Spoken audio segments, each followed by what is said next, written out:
Hi guys, welcome. We're just getting started this amazing Wednesday, March 15th afternoon. So happy to see you all. Hi Amanda. Today we have Amanda and Hi. Betty joining us, but we're just going to give everybody a couple minutes to join, including Betty. So glad to have you all join us, you guys. Thank you so much. We're really here meeting to increase education, bring some light and energy to folks, and that's what we're all about with Prairie. And today we're really celebrating Lymphedema Awareness Month and bringing more and more information to our Prairie community on lymphedema. And so we'll just give a couple more minutes here and hopefully Betty can join us. I know she's on the road. It's a really busy month for everybody. So it's in a really great way, I would say. Yeah. I love when you watch people like hop on. I still see Oh, some yay. people that I know and then like some new faces. Hey, Steph, Yay. she loves her bra. Love it. Hi, And we Dolores. have guys, Paula is there to take any questions. This half hour goes really, really quickly, and I try to look as we're scrolling and talking, but if we don't answer your question or you want to bring something else up, please send us a comment or send us an email, your support at prairieware.com. We're happy to point you in the right direction and make connections for you. So for sure, if I don't say it out loud, because this half hour goes so quickly, make sure that you ask. Yay! So we'll get started here very shortly, but we're just waiting for Betty. We know that she's on her way here shortly, but we'll give her just a couple more minutes. And I know she is traveling, so if she's not able to join here somewhat quickly, we'll go ahead and start, and then whenever she's available, she can start. Cool. All right. Amanda, you're sitting there in your gym and looking so patient. I am. My puppy is in behind me taking up real estate, but had a good workout this Nice. morning. Super excited and just getting back into the swing of things. The weather here is starting to hopefully turn into spring. I find the more people that I talk to, spring is Yeah. taking its sweet time in getting here. I don't Yeah, know what the it's like for same. you guys, but Today is our first day of actual sunshine. You can see a little bit of a reflection finally with some sunshine. So it's pretty lovely. So, hey guys, welcome to our Prairie Circle chat. I think this is number 197. No, I'm kidding. It's number 8 installment. It's been awesome here at Prairie, where we're all about building communities of support and sharing education and really offering some light and love into our community. And our medical professionals are such a huge part of that, and our folks in the community. So we have Amanda and Betty joining us today. Betty, hopefully soon, but if not, Amanda and I have more than enough to talk about, I'm quite sure. And so today we're talking about, in honor of Lymphedema Awareness Month, we're really covering off topics about lymphedema. And we'll kind of go into those questions here very shortly. I was trying to give Betty time, but I feel like maybe we need to move forward. What's your feeling, Amanda? Okay. I will follow Well, your we'll go lead. ahead with introductions, and then that way, hopefully, Betty can join us shortly. So for those of you who might not know who we are, I am Holly Markwald, CEO here at Prairie. We make a versatile, sustainable compression bra that you can wear for at work, active, and every day. And for our lymphedema community, it's been a pretty awesome kind of tool in the tool belt for a great compression bra. And we've certainly learned a lot from our lymphedema community. And one of those shining lights in our community would be Amanda Sobey. And so Amanda, if you'd like to introduce yourself. Yeah, hi everybody. My name is Amanda Sobey. My journey started off as a patient, and through my journey itself, I ended up turning into an all-natural bodybuilder. Where at my worst phase, I was about a stage 3, stage 4 Lymphie, and through the power of just training and health and fitness, I reversed that, and I won my very first bodybuilding competition. And then it inspired me to kind of get my education, go into becoming a certified personal trainer, a certified nutritionist, a Lymphie coach, and I'm also proud to say I'm the president for the Lymphedema Association of Manitoba. And I try to do as much as I can to give back to the community, teach people that there is something that you can do, and work with fabulous companies like Prairie, where, you know, to find supportive compression that's good compression, and that it works well, and it doesn't feel like you're restricted. If anything, it's liberating. Awesome. To be very well Thank supported. you. And thank you for that acknowledgement. We are very much about supporting our community. So thank you for that. And I guess in more ways no than pun intended, one. but maybe. But maybe. Yeah. I was going to say, and with Manitoba and light up the legislation building, for those of you who might not be familiar with Manitoba, it can still be a little chilly in March. And I was looking at all the great folks joining the legislation light up. The joke was actually, so we've done the light up the legislature building for 3 years in a row now. This is the first time that we've had 4 members of parliament come out and serve us hot chocolate. And that was absolutely huge, just to be able to get the word lymphedema into people of power, to get them to know what we face and what we struggle with, as well as I kind of made a funny joke to kind of contact the World Health Organization to possibly move it out of March. So it's not so cold. So there were do our full walk, ski suits at that walk. Hey, I was looking online. Yeah. Oh, yeah, like you can only see my eyes. Yeah. I think if you look at some of those photos. Hi, Betty. Hilarious. We were just we just did introductions, and welcome, Betty. This is Lymphedema Podcast, CLT, Betty Westbrook. And if you'd like to introduce yourself now that I've said your name, you can say it again.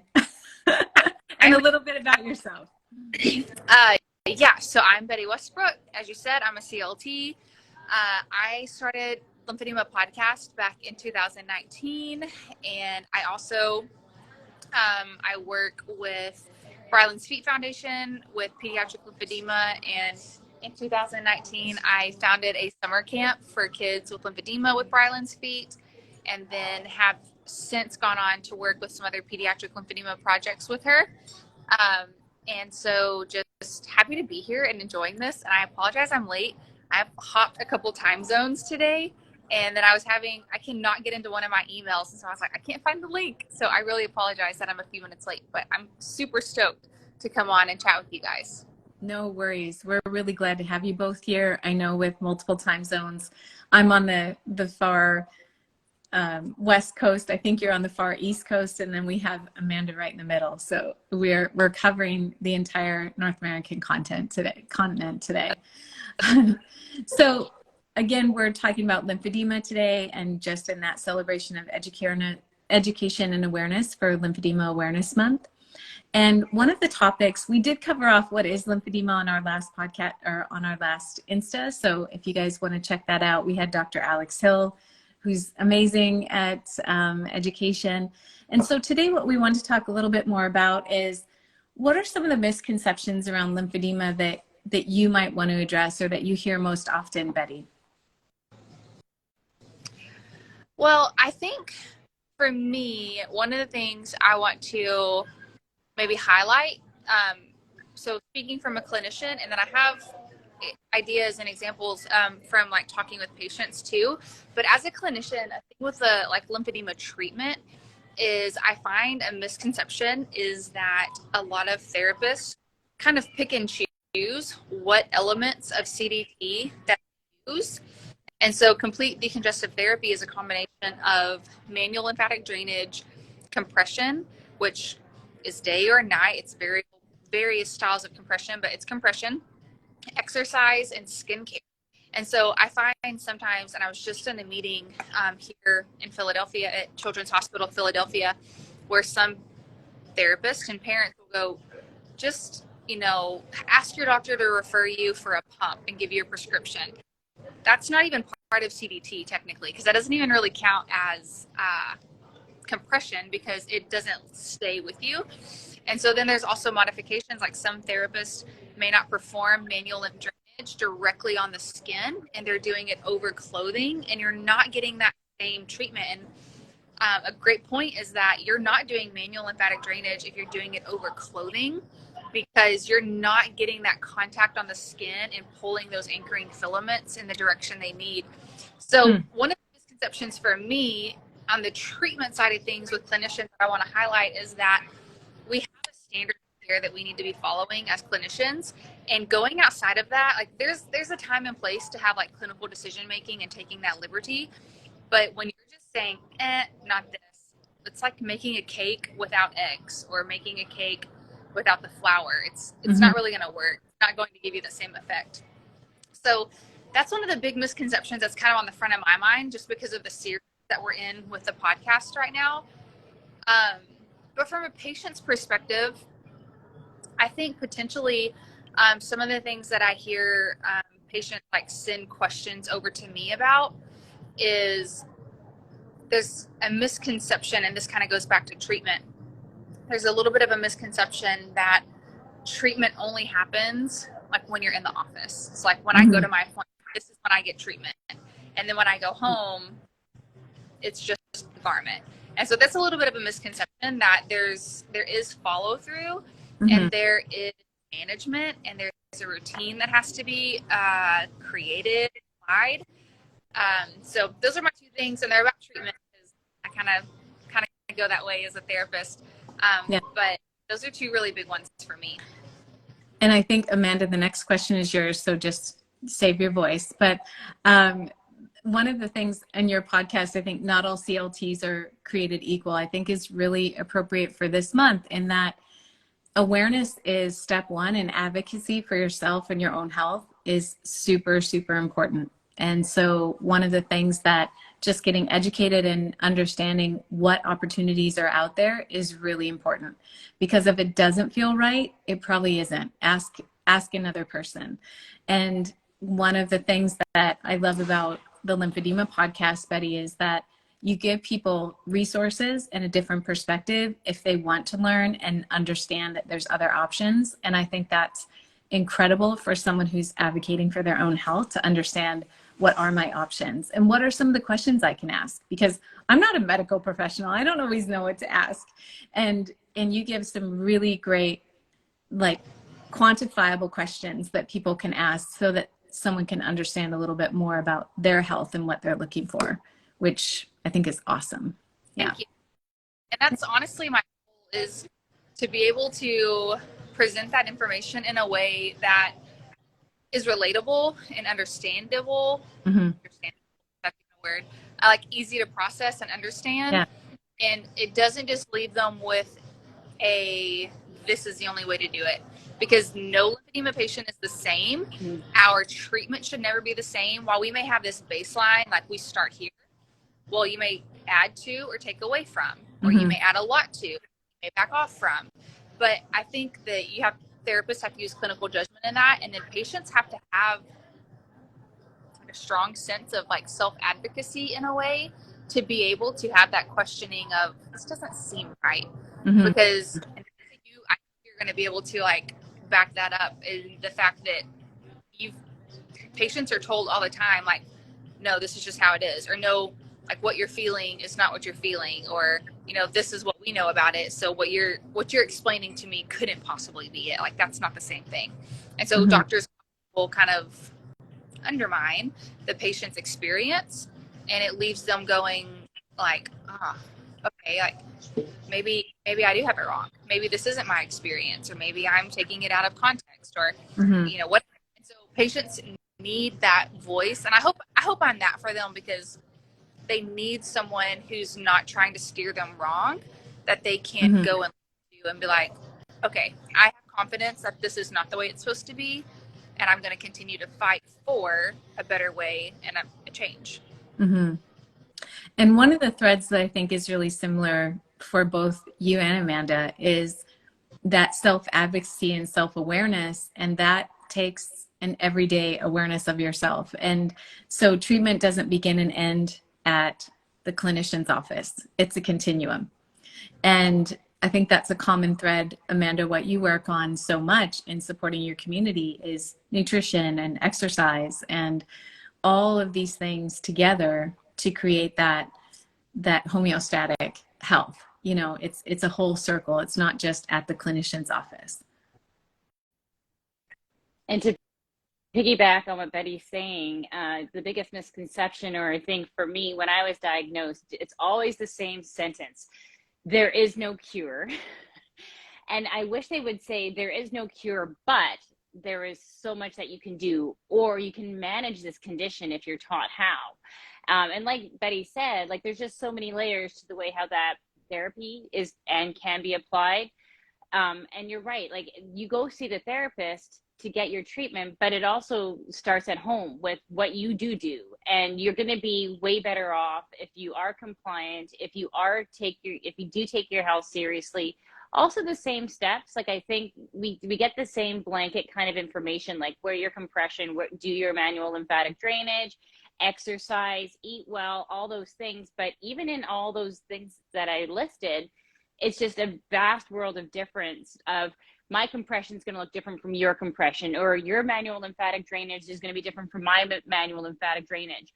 Understanding why that is going to be the hugest reasons why you may or may not make any difference. So again, being that advocate, doing your homework. If something's not working, it's not working. It's really important to continue to press on, to find resources, to find outlets, find therapists, find good information, because again, it's not just by being compliant of wear compression, it's finding that right compression that's right for you. Are you doing daytime compression? Are you doing nighttime compression?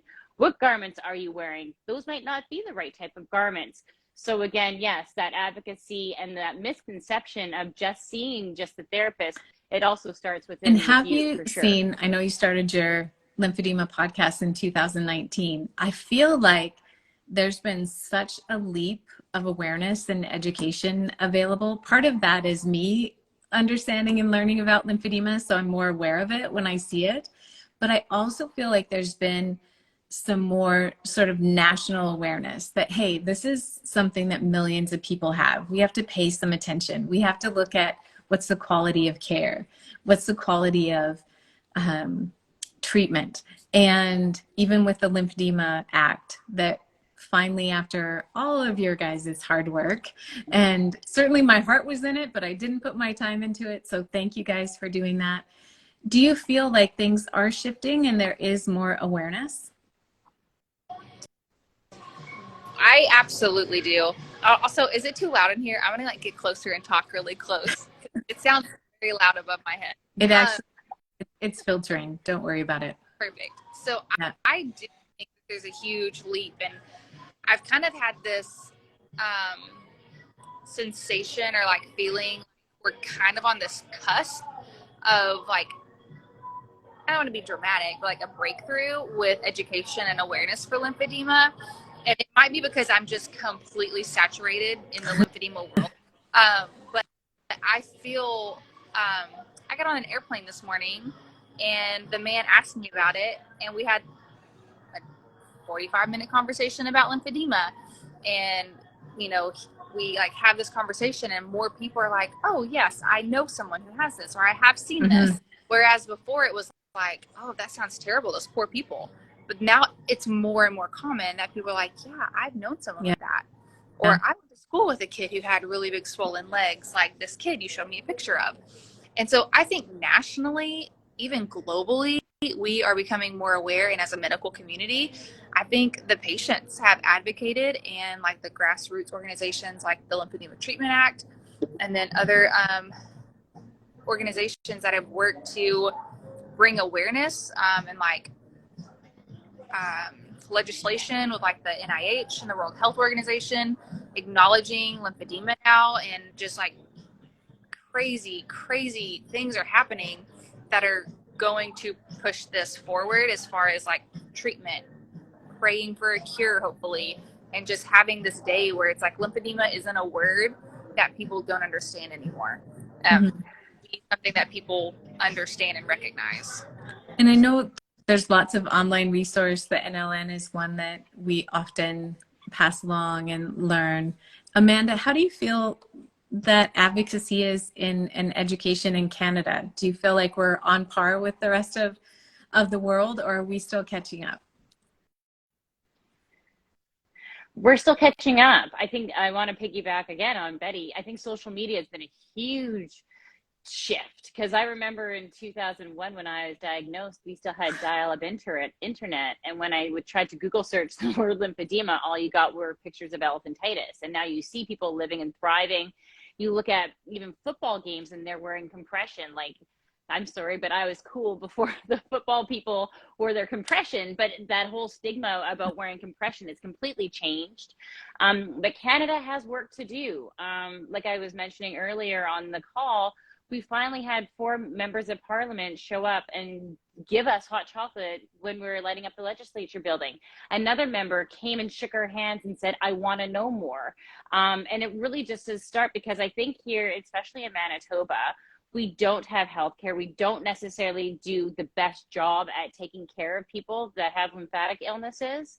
And it's because, like Betty said, you know, your loved ones are suffering from it. Unfortunately, breast cancer survivors really did put lymphedema awareness, I think, very well on the map.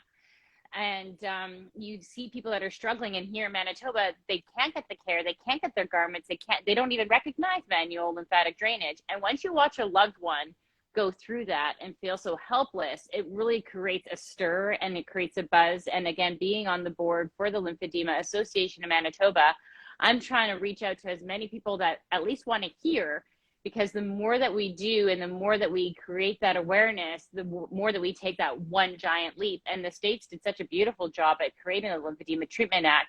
I really hope that federally in Canada, we can do something aggressively here as well too. Would you say, I think both of you are going to say emphatically yes, but would you say that community and support really impact someone's journey with lymphedema? Yeah, emphatic yes. Definitely. Yeah, for sure. And again, I think it's, well, and it's crazy because I find that even being a Lymphie patient myself, like arm Lymphies sometimes look differently at leg Lymphies, and then like the head and neck Lymphies feel different from like other Lymphies. And I just really think that no matter where it is, no matter how you have it, no matter where you got it from, don't disregard someone else's journey. You have no idea what they've walked through, especially the youth. Like Betty does such a fabulous job with our children. And again, trying to keep on going forward, bridge that gap, because I think when it's 300 million people worldwide, I don't care where you have it, but if we all just band together and encourage one another, that's what the true message is. And I think that's so significant of the lymphatic system, because isn't it, like, if you actually study it physiologically wise, it really is a community. And I think that that's so interesting how this condition or this disease brought me to you guys, because without you, I wouldn't have been able to sit here in front of you all. Yeah. So yeah, everyone's important. Yeah. And I think that's what we've really come to learn, is how important that community and connection is. I think the education advocacy, say that 5 times fast in the afternoon, is so important. And that's something that we've been a part of since the beginning, to also educate ourselves. Because one of the things that I think, just as you said, if you don't have a loved one or you don't have someone in your close circle, it's hard to understand or even have an appreciation for where that person's at. And this gives us that opportunity to say, hey, this is what this is about. And that's where innovations come. You know, that's where our hugger, where we can take a look at how do we make the design better for someone going through lymphedema management, hence the extender, you know, so we can add for when we have swelling or seroma, or to accommodate additional compression padding. These are all things that we learn because we talk to people. And I think that's the same for communities of support. It's, you have to talk to people to understand where they're at. And what I love about both of you is that you've really opened yourself up to the community in a very visible way, and where people can reach you. And with that, because our half hour is so fast, you guys, it always zooms, doesn't it? It's like, I can't believe this happened. So guys, for those of you watching, please put your questions in chat and we'll definitely get to them. Paula's taking note of everybody. And for sure, reach out to these 2 beautiful folks. Their Insta handle is on this Insta story, or you can definitely send us an email and we'll make sure that we connect you. What's one thing that you'd like to leave with our people today, guys? What's a message you'd like to give, or a thought? Amanda, I'll let you go first if you're ready.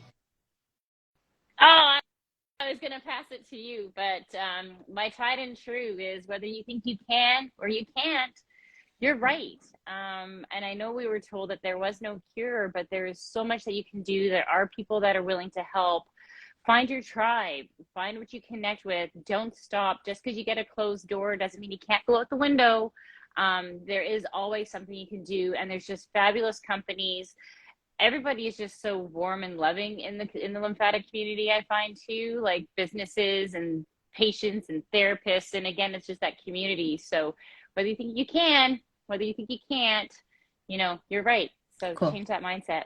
Reach out. So I just want to leave, it's more of a story than encouragement, that you guys are talking about, asking about community, and it just takes one. Because one of my favorite stories from camp is there was a family that had arrived early, and he was wearing a thigh-high compression garment and a knee-high compression garment. He's a kid, like 10 or 11.